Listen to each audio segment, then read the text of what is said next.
রাতের ঘটনাটি পড়ে শোনাচ্ছি।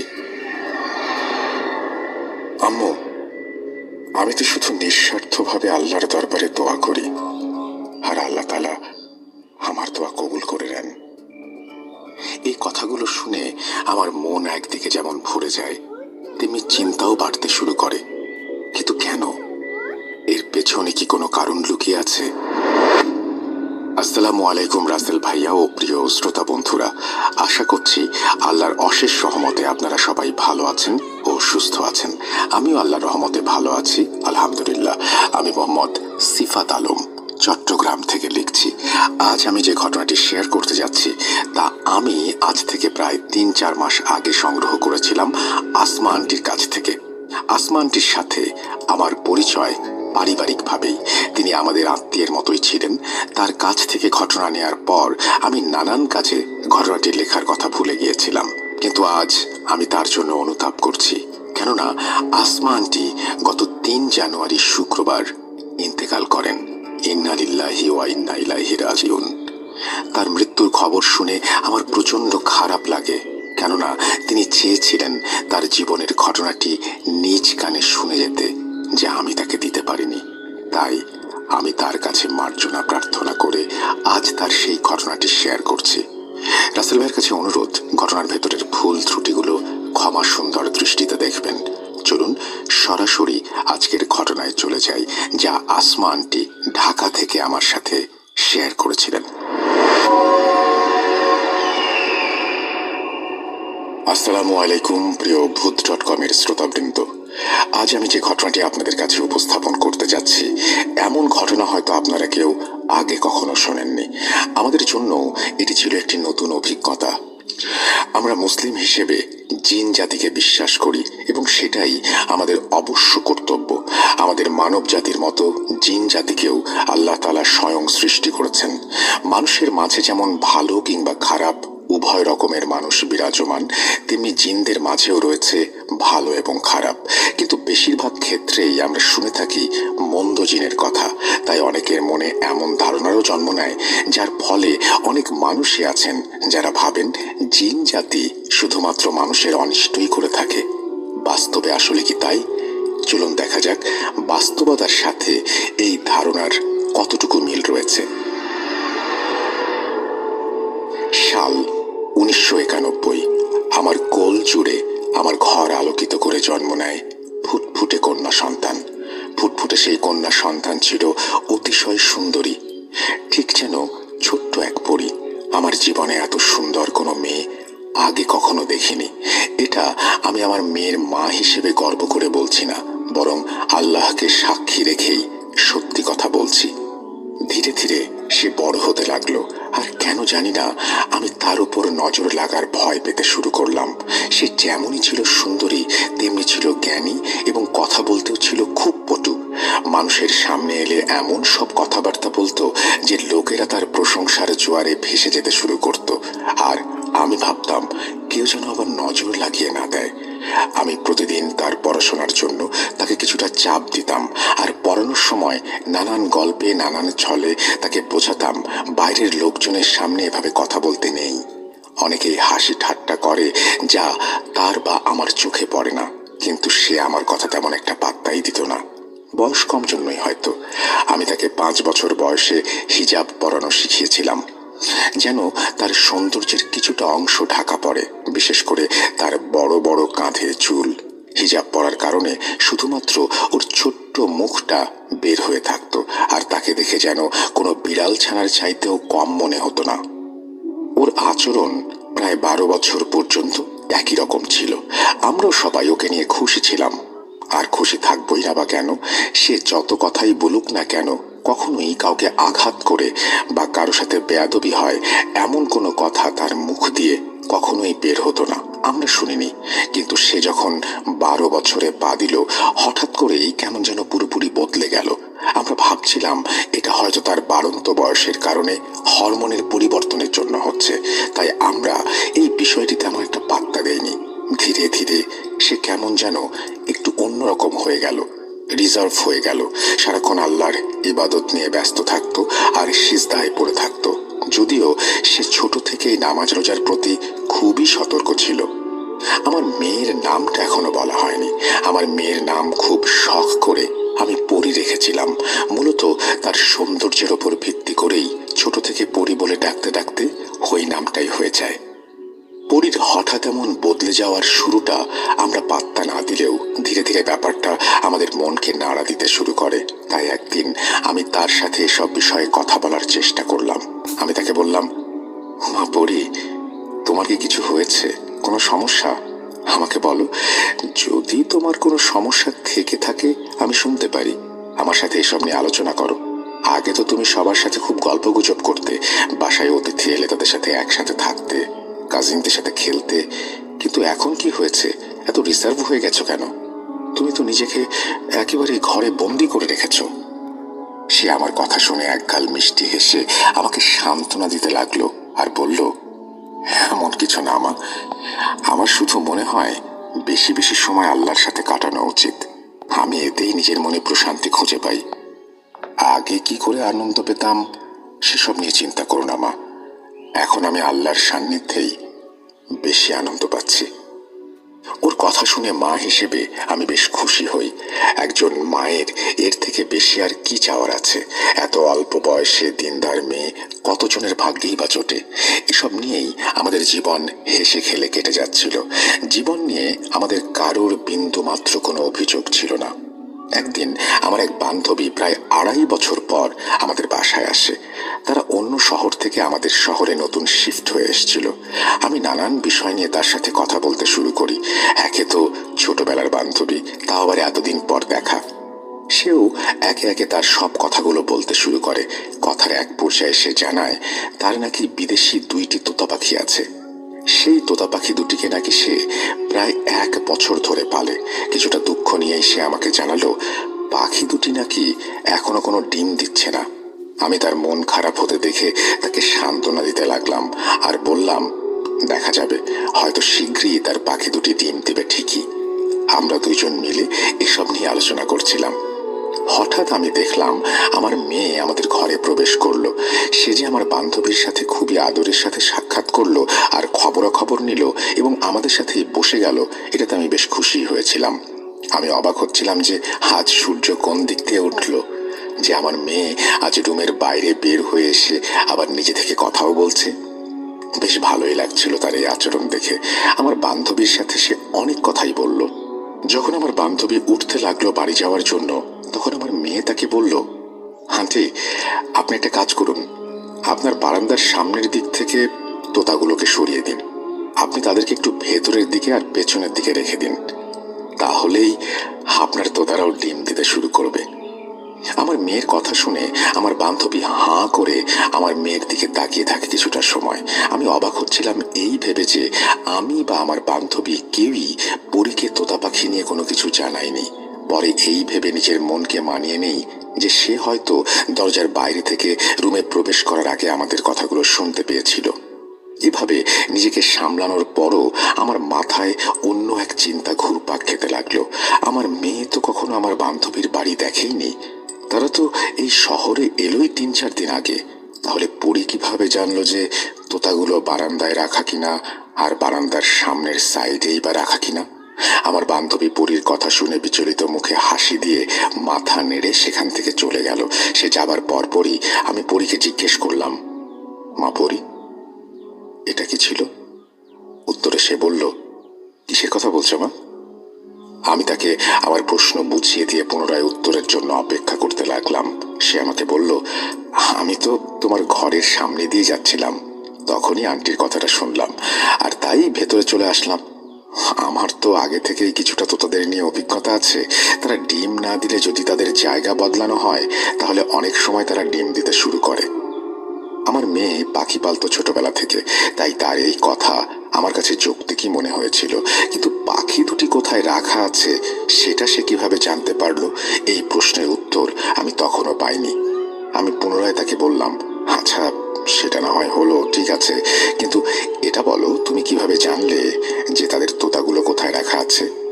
সে বলল, মা, সাধারণত লোকেরা তোতাদেরকে বা যে কোনো পাখিকে বারান্দার সামনের দিকেই রাখে। আমি শুধু আন্দাজ করেই কথাটা বলেছিলাম। আমি তার কথা শুনে চুপ করে গিয়েছিলাম। কেননা তার উত্তর তার স্থান থেকে তো সঠিকই ছিল, কিন্তু কেন জানি না বারবার মনে হচ্ছিল কিছু একটা তো অবশ্যই আছে যে আমি ধরতে পারছি না। এই ঘটনার প্রায় 7-8 দিন অতিবাহিত হয়। 7-8 দিন পর আমার বান্ধবী পুনরায় আমাদের বাড়িতে এলো। ঘরে ঢুকেই সে অত্যন্ত খোশ মেজাজে জানালো তার তোতারা নাকি ডিম দিতে শুরু করেছে। আমি তাকে জিজ্ঞাসা করলাম সে কি কোনো পদক্ষেপ নিয়েছিল কিনা যার ফলে তোতারা ডিম দিতে শুরু করলো। সে বলল আমার মেয়ে যেমনটা বলেছিল সে নাকি শুধু তেমনটাই করেছে, অর্থাৎ সে পাখির জায়গা পরিবর্তন করেছে আর 1 সপ্তাহের মধ্যেই তোতারা ডিম দিতে শুরু করেছে। আমার বান্ধবী চাইছিল আমার মেয়েকে ডেকে এনে ধন্যবাদ জানাবে, কিন্তু যখন আমি মেয়েকে ডেকে আনতে গেলাম তখন সে বলল, আম্মু আন্টিকে বলো তার কাজ হয়ে গেছে, তিনি যেন আল্লাহর কাছে শুকরিয়া আদায় করেন, আমাকে শুকরিয়া জানাতে হবে না, আমি কিছু করিনি। Start with a 50% deposit bonus. Increase your investing power with Pocket Broker. 100 plus investing assets. Instant top up. কিছু করিনি। যেহেতু আমার বান্ধবী পরীর সাথে দেখা করতে চেয়েছিল তাই আমি তাকে বলেছিলাম একটু বাইরে আসতে। বাইরে এসে সে যেন আন্টিকে শুধু সালামটা দিয়ে চলে যায়, কিন্তু সে বাইরে আসতে চাইল না। বাধ্য হয়ে আমাকে বাইরে গিয়ে আমার বান্ধবীকে বলতে হলো পরী ঘুমাচ্ছে। এভাবেই আমাদের দিন কেটে যেতে থাকে। কিছু সময় পর পরী স্কুলে যাওয়া বন্ধ করে দিল। নিজে থেকেই কোরআন হিফজ করার চেষ্টা করতে শুরু করলো। তার জোরাজুরিতে আমি এক মহিলা শিক্ষিকা নিয়োগ দিলাম তাকে হিফজ করানোর জন্য। আমি তার আচরণে এত পরিবর্তন দেখে মাঝে মাঝে খুশি হতাম, আবার কখনো কখনো বেশ বিরক্তও হতাম।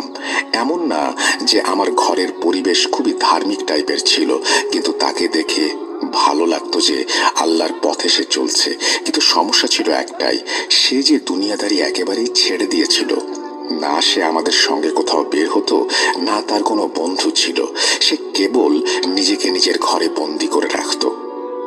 একদিন আমার অন্য আর এক বান্ধবী আমাদের বাসায় এলো, যে কিনা আমাদের সব থেকে কাছের বান্ধবী ছিল। সে এসে আমার কাছে এক প্রকার কেঁদেই ফেললো। সে তার দুঃখের কথা আমাকে জানাতে শুরু করলো। সে বলেছিল যে তার স্বামী নাকি বাড়ির দিকে একদমই কোনো খেয়াল রাখছে না, এমনকি আমার বান্ধবীকেও নাকি সময় দিচ্ছে না। সকাল থেকে রাত পর্যন্ত বাইরেই থাকে, রাতে বাড়িতে আসলে তার মুড খারাপ থাকে। আমি তার কথা শুনতে শুনতেই খেয়াল করলাম আমার মেয়ে ঘরে ঢুকছে। আমার মেয়েকে দেখে আমার বান্ধবী তার চোখের পানি মুছে নিয়ে হাসতে হাসতে আমার মেয়ের সাথে কথা বলতে শুরু করলো। সে বলল, পরী তুমি তো অনেক বড় হয়ে গিয়েছো দেখছি, তুমি কেমন আছো মা? আমার বান্ধবী আমার মেয়ের সাথে সব ধরনের কথাবার্তাই বলছিল, যা সাধারণত বড়রা ছোটদের সাথে দেখা হলে বলে থাকেন।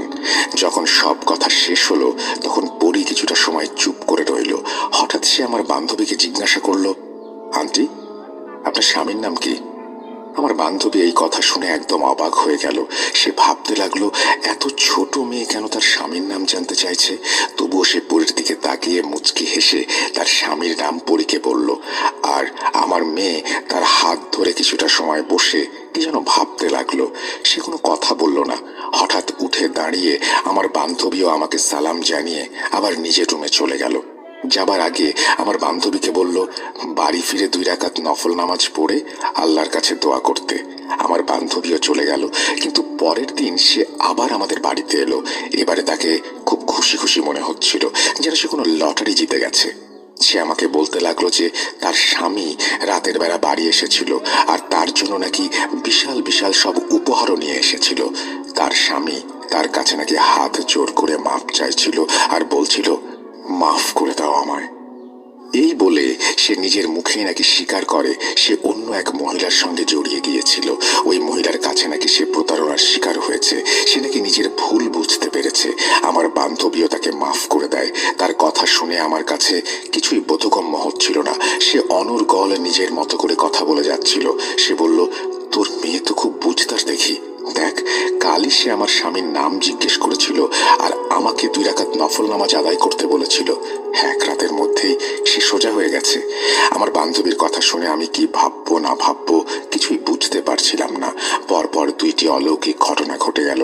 কিভাবে ঘটলো আর কখনই বা ঘটলো কিছুই মাথায় আসছিল না। আমার বান্ধবী তার কথা শেষ করে নিজের মতো করে চলে গেল। আমি পরীর ঘরে গিয়ে সব কথা তাকে জানালাম। তাকে বললাম আমার বান্ধবীর স্বামী ঠিক হয়ে গেছে। সে শুধু একটা কথাই বলল, আলহামদুলিল্লাহ। আমি বললাম, এসব কি হচ্ছে পরী? তুমি কেন তার স্বামীর নাম জিজ্ঞেস করেছিলে? এমন চলতে থাকলে লোকজন তোমার সম্পর্কে নানা কথা বলতে শুরু করবে। তুমি এটা চাও? সে বলল, আম্মু, আমি তো শুধু নিঃস্বার্থভাবে আল্লাহর দরবারে দোয়া করি আর আল্লাহ তাআলা আমায় কবুল করে নেন। এখানে কেউ কেন কিছু বলবে? আর বললেই বা কি আসে যায় আম্মু? আমি কারো কোনো ক্ষতি করেছি নাকি কোনো অন্যায় করেছি? দোয়া করা কি অন্যায় আম্মু, তুমি বলো? তার কথাবার্তার স্পষ্টতা আমাকে প্রতিবারের মতো এবারও চুপ করিয়ে দিল। সে কথা জানে প্রচুর। অল্প কথা বললেও এমন জ্ঞানী কথা বলতো যে তার কথা শুনে কখনোই মনে হতো না এই কথা 12 বছর বয়সী কোনো মেয়ের দ্বারা বলা সম্ভব। আমি এই ঘটনা দুটির পর যা ভাবছিলাম তাই হলো। পরীর কিছু কথা মানুষের মাঝে পরিচিতি পেতে শুরু করলো। শুরু হয়ে গেল নতুন এক অধ্যায়ের। যে যখনই কারো কোনো সমস্যার কথা আমাকে জানাতো বা আমার সামনে কোনো দুঃখের কথা বলতো, আমার মেয়ে সেখানে নিজ থেকেই হাজির হয়ে যেত এবং কিভাবে যেন তার সমস্যার সমাধান করে দিত। একদিনের কথা না বললেই না, আমার এক আত্মীয়া আমাদের বাসায় এসেছিলেন। তিনি বলছিলেন তার স্বামীর নাকি শারীরিক এবং মানসিক অবস্থা খুবই খারাপ। অনেক ডাক্তার দেখিয়েও কিছু হচ্ছে না। যেহেতু আমি জানতাম কেউ যখন তার সমস্যা জানাতে আসতো আমার মেয়ে কিভাবে যেন টের পেয়ে যেত আর আমাদের রুমে চলে আসতো, তাই আমি এমন সময়ে বারবার দরজার দিকে তাকাতাম। ভাবতাম, কি জানি আমার মেয়ে কখন চলে আসে, এবং সত্যিই তাই হয়েছিল। কিছুক্ষণের মধ্যে আমি দেখলাম আমার মেয়ে হাতে একটা শপিং ব্যাগ নিয়ে এসেছে। সে ওই মহিলার কাছে গিয়ে বলল, এই ব্যাগে 30টা আজওয়া খেজুর আছে, যা আপনার স্বামীকে প্রতিদিন পানির সাথে মিশিয়ে সেই পানি পান করাতে হবে। আগের রাতে ঘুমানোর আগে পানিতে খেজুর ডুবিয়ে রেখে পরদিন সকালে খালি পেটে সেই পানি পান করাতে হবে। এভাবে 10 দিন খেতে হবে। আমার মেয়ের কথা শুনে সেই খেজুর নিয়ে আমার আত্মীয়া বাড়ি ফিরে গেলেন। বিশ্বাস করুন, 1 সপ্তাহের মধ্যেই সেই মহিলার স্বামী পুরোপুরি সুস্থ হয়ে গেল। আমি একের পর এক শুধু অবাকই হচ্ছিলাম। অন্যদিকে যাদের সমস্যা সমাধান হচ্ছিল তারা পরে গিয়ে অন্যদের আমার মেয়ের কথা বলছিল। কিন্তু আমরা এসব ব্যাপারে বেশ ঘাবড়ে যাই। সবাই জানাজানি হলে সমস্যা হতে পারে ভেবে আমরা ব্যাপারটা অস্বীকার করতে শুরু করি। শুধুমাত্র যাদের সমস্যা গুরুতর তাদের সাথেই আমার মেয়ে দেখা করে এবং শর্ত দেয়া হয় এ ব্যাপারে আর কাউকে কিছু না জানাতে। তারাও আমাদের কথায় রাজি হয়ে যায়। তারা প্রায় সময় আমাদের বাসায় এসে উপস্থিত হতো। বাধ্য হয়ে এলাকাবাসীর কাছে আমাদেরকে বলতে হতো এরা আমাদের আত্মীয়। আমি পরীকে বলতাম, এসব ঠিক হচ্ছে না। বাইরের মানুষ যদি এ ব্যাপারে ব্যাপক পরিমাণে কোনোভাবে জেনে যায় তাহলে আমাদেরই বিপদ হবে। আমি তো চেষ্টা করতাম তাদের এড়িয়ে চলার, কিন্তু আমার মেয়েটা বলতো, মা, যেই আমার সাথে দেখা করতে আসে বা যাদের কোনো সমস্যা আছে তাদের বাসায় আসতে দাও, আমি তো কারো ক্ষতি করছি না। তার কথাগুলো এমন ছিল যে আমি তাকে না বলতে পারতাম না। তবুও যথাসম্ভব চেষ্টা চালিয়ে গিয়েছি যেন বাইরের মানুষ ব্যাপারটা জানতে না পারে।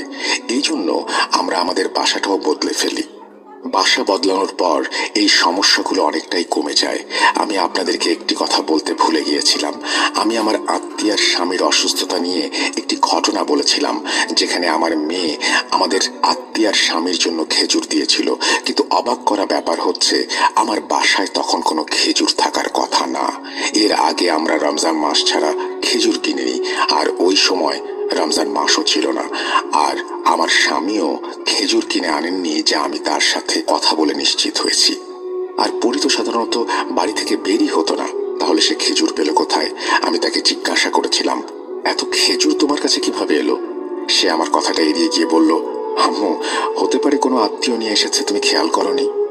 তার এই কথা শুনে আমি বুঝতে পারি সে আমার থেকে কিছু একটা লুকাচ্ছে। আমি বুঝতে পারছিলাম না তাকে কিভাবে এই কাজ থেকে আটকাবো, কিভাবে বোঝাবো যে এখনো তেমন বয়স হয়নি তার। আমার স্বামীও তাকে বোঝাচ্ছিলেন, কিন্তু আমাদের কারো কথায় কোনো কাজ হচ্ছিল না। নতুন বাসায় আসার পর যদিও সমস্যা বেশ কমে যায়, কিন্তু আমার চিন্তা লেগেই থাকতো। আমরা আরো একটা ব্যাপার লক্ষ্য করি, আর তা হচ্ছে মানুষের সমস্যার সমাধান হলেও সে না কারো কাছ থেকে উপহার নিত, না নিত টাকা পয়সা। যদি কারো কোনো কাজ হয়ে যেত আর যার কাজ হওয়ায় তিনি খুশি হয়ে মিষ্টি নিয়ে আসতেন, তাহলে আমার মেয়ে আমাকে বলতো, মা এই মিষ্টিগুলো গরিব মানুষের মাঝে ভাগ করে দিও। আমরা তো 3 বেলা খেতে পাচ্ছি, আলহামদুলিল্লাহ, ভালো কাপড় পরতে পারছি, তারা তো 2 বেলা 2 মুঠো খেতেও পায় না। এই মিষ্টিতে আমাদের নয় বরং তাদের হক, তাই এগুলো তাদেরকেই দিয়ে এসো। তার কথা শুনে ক্রমশই আমি অবাক হতাম, এত কম বয়সী মেয়ে এত দামি দামি কথা কিভাবে বলতে পারে। আমি তখনও জানতাম না যে এর সাথে অন্য কোনো কিছু আছে। এই বিষয়টার ধারণা আমি সেই দিন পেলাম যেদিন আমি তার অন্য এক রূপ দেখলাম। যখনই মানুষ তাদের সমস্যাগুলি নিয়ে আসতো, আমি সব সময় তার পাশে বসে থাকতাম আর সবকিছু পর্যবেক্ষণ করতাম এবং শুনতাম।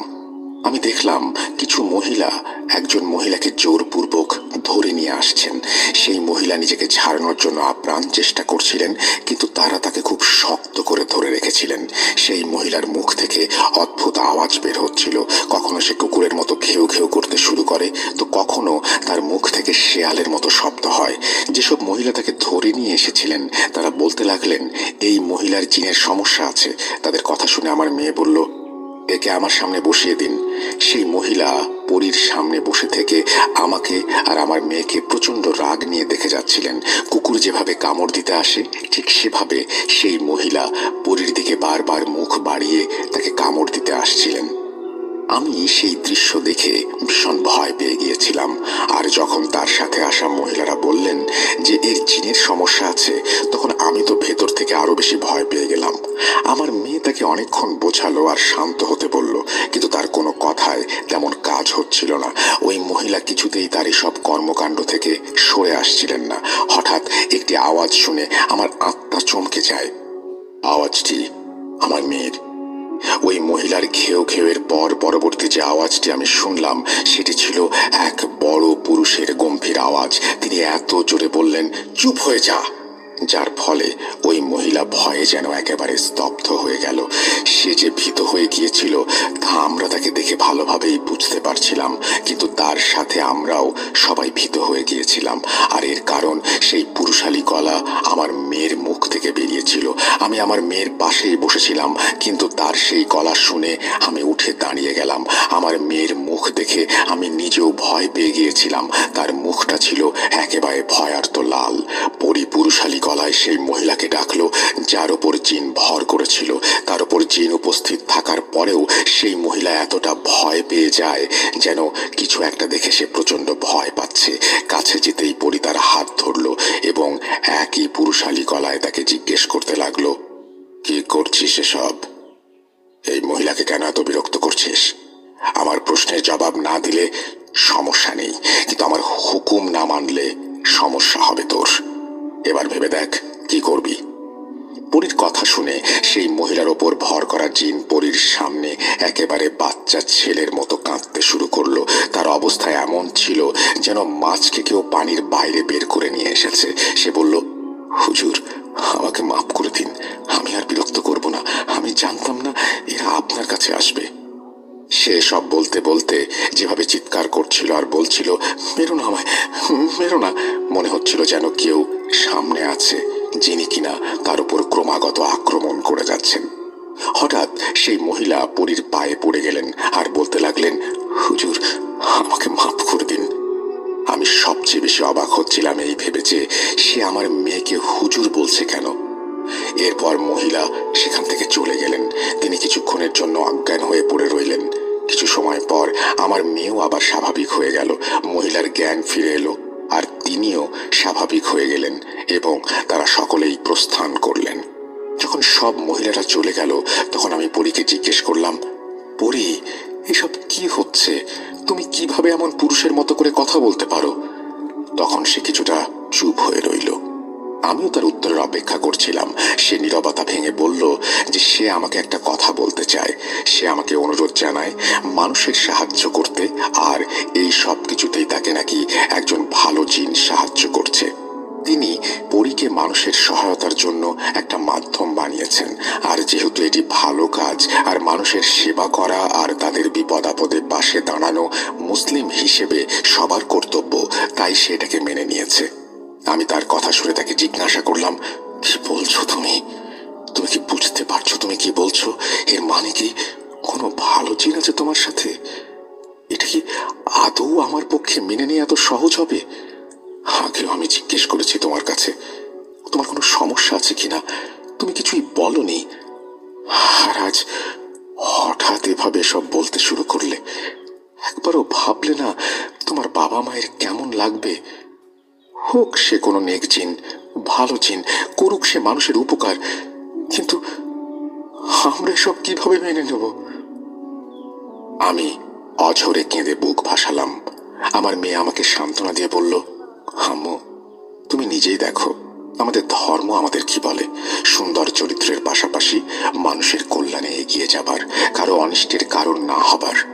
আমি তো সেই ধর্মের নিয়ম মেনেই চলছি, আর যিনি আমার সাথে আছেন তিনিও তো আমাকে আমাদের ধর্মের ব্যাপারে বিস্তারিত জানিয়েছেন, আল্লাহর পথে চলার শিক্ষাদান করেছেন। তিনি আমার শিক্ষক হয়ে আছেন, তিনি যেভাবেই থাকবেন।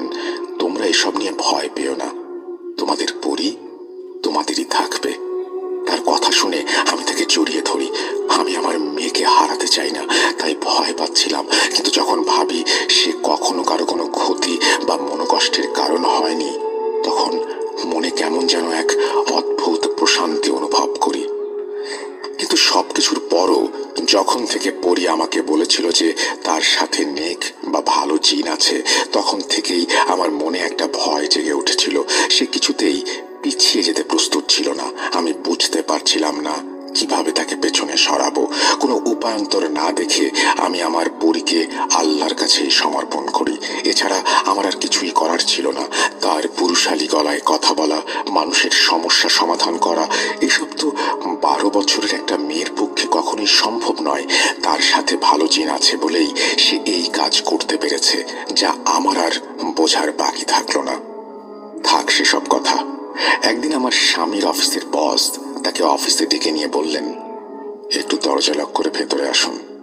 আমার স্বামী বসের কেবিনে প্রবেশ করার পর বস তাকে বললেন, আমি আপনার মেয়ের ব্যাপারে কিছু কথা শুনেছি, এই কথাগুলো কি সত্যি?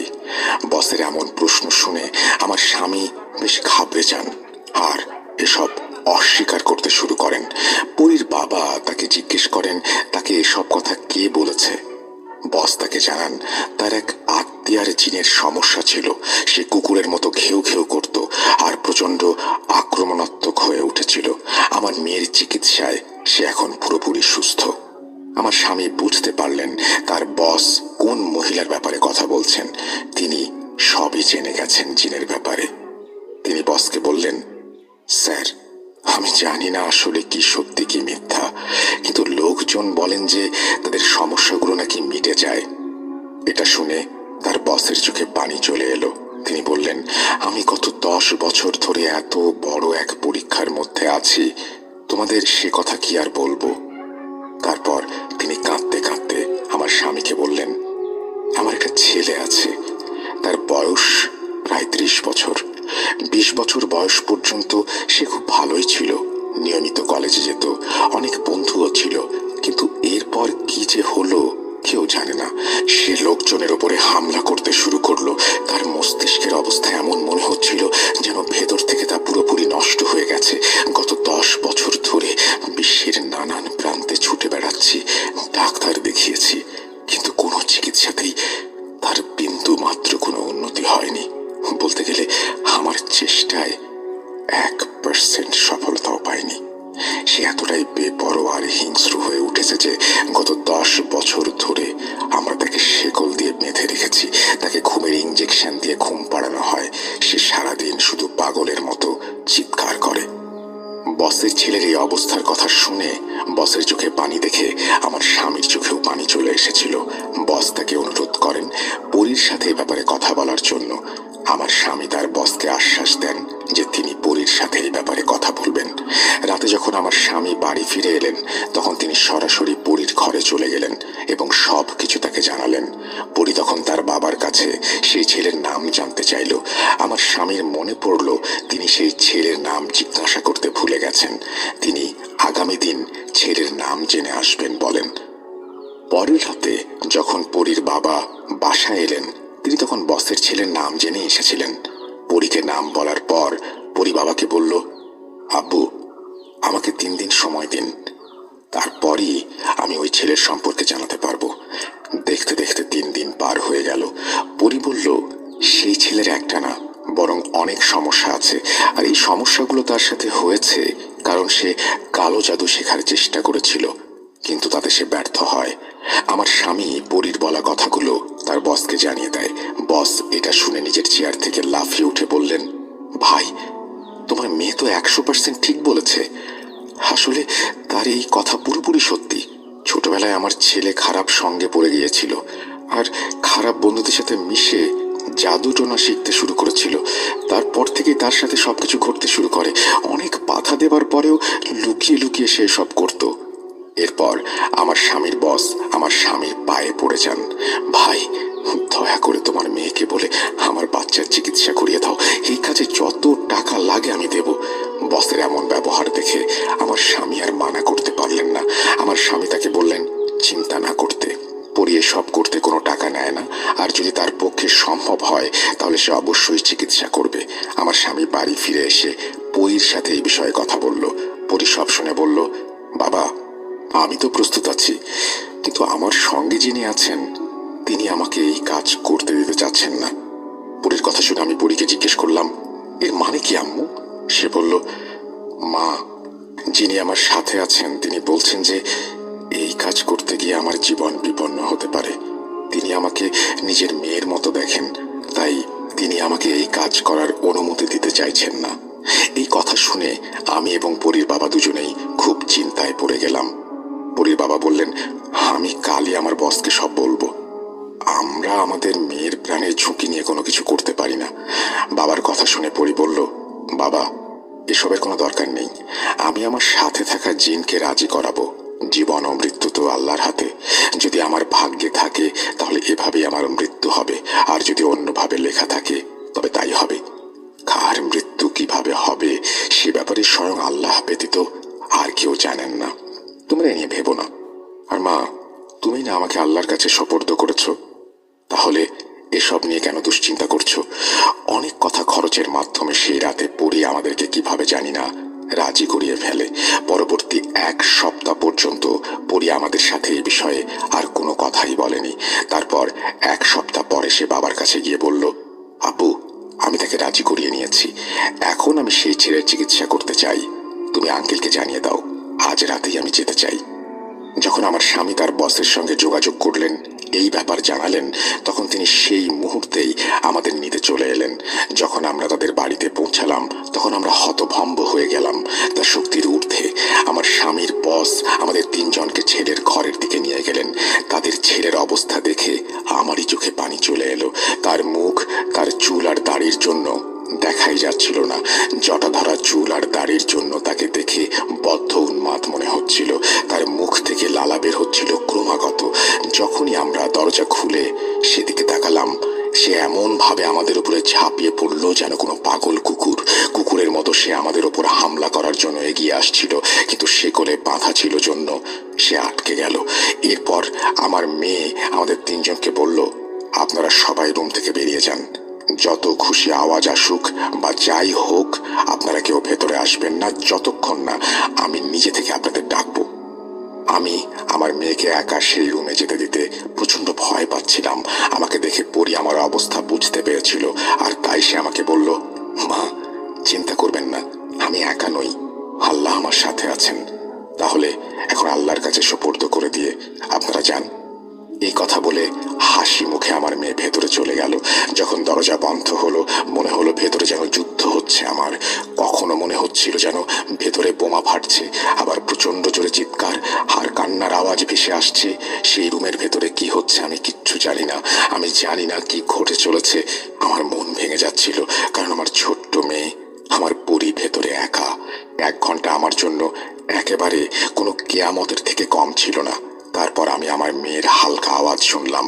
আমি দরজা খুলে যখন ভেতরে গেলাম তখন দেখলাম সেই ছেলে অজ্ঞান হয়ে পড়ে আছে, আর আমার মেয়ে আধা অজ্ঞান। আমরা দ্রুত মেয়েকে নিয়ে হাসপাতালে ছুটলাম। তাকে হাসপাতালে ভর্তি করানো হলো। সে খুবই দুর্বল হয়ে পড়েছিল। ডাক্তাররা বলেছিলেন তাকে 1 সপ্তাহ পর্যবেক্ষণে রাখতে। সে সময় ধীরে ধীরে ডেঙ্গু ছড়াতে শুরু করেছিল। পরীক্ষা নিরীক্ষার পর জানা গেল আমার মেয়ের ডেঙ্গু হয়েছে। আমাদেরকে তার সঙ্গে দেখা করার ওপরে নিষেধাজ্ঞা জারি করা হলো। খুবই খারাপ অবস্থা হয়ে গিয়েছিল তখন। মাত্র 3 দিনের মাথায় আমাদের পছন্দের আর আমাদের আদরের পরী আল্লাহর কাছে চলে গেল। আমার স্বামী বলেছিলেন তার জানাজায় নাকি হাজার হাজার লোক হয়েছিল। আমার স্বামী আরো বলেছিলেন জানাজায় নাকি অনেকে প্রায় দেখতে একই রকমের বৃদ্ধ ছিলেন, যাদের পরনে ছিল লম্বা সাদা জুব্বা। আমার স্বামীর মতে মেয়ের জানাজায় জিনও সামিল হয়েছিল। আমার স্বামীর বসের ছেলে এরপর পুরোপুরি সুস্থ হয়ে যায়। আমি নিজেই তার সঙ্গে দেখা করে এসেছি। তাকে দেখে একদমই মনে হয়নি কিছুদিন আগেও সে শিকলে বাঁধা ছিল। আমার ছোট্ট পরী 12 বছরের জীবনে যেই কাজটা করে গেছে তা অনেকেই পুরো জীবনেও করতে পারেনি। সে ছিল আমার একমাত্র মেয়ে। দুঃখ তো মনে খুবই বেশি আছে, কিন্তু খুশিও লাগছে যে তার জীবন মানবতার জন্য উৎসর্গ করে গেছে। সে আল্লাহর ইবাদত করতে করতেই আমার মেয়ে চলে গেছে। এই বলে আসমা আন্টি তার ঘটনা শেষ করেন। ঘটনাটি যেমন শিক্ষণীয় তেমনি মর্মান্তিক। শিক্ষণীয় বিষয় এই যে মানুষের উচিত মানুষের পাশে দাঁড়ানো, কেননা মুসলিম হিসেবে এটাই আমাদের কর্তব্য। আর মর্মান্তিক কারণ 12 বছর বয়সে একজন মানুষের সেবায় নিজের জীবন উৎসর্গ করে চলে গেছেন। মন থেকে শ্রদ্ধা আসছে পরীর জন্য। আল্লাহ এমন পরী যেন আমাদের সবার পরিবারে দান করেন। আজ তাহলে বিদায় নিচ্ছি। আবার ফিরে আসবো দ্রুত নতুন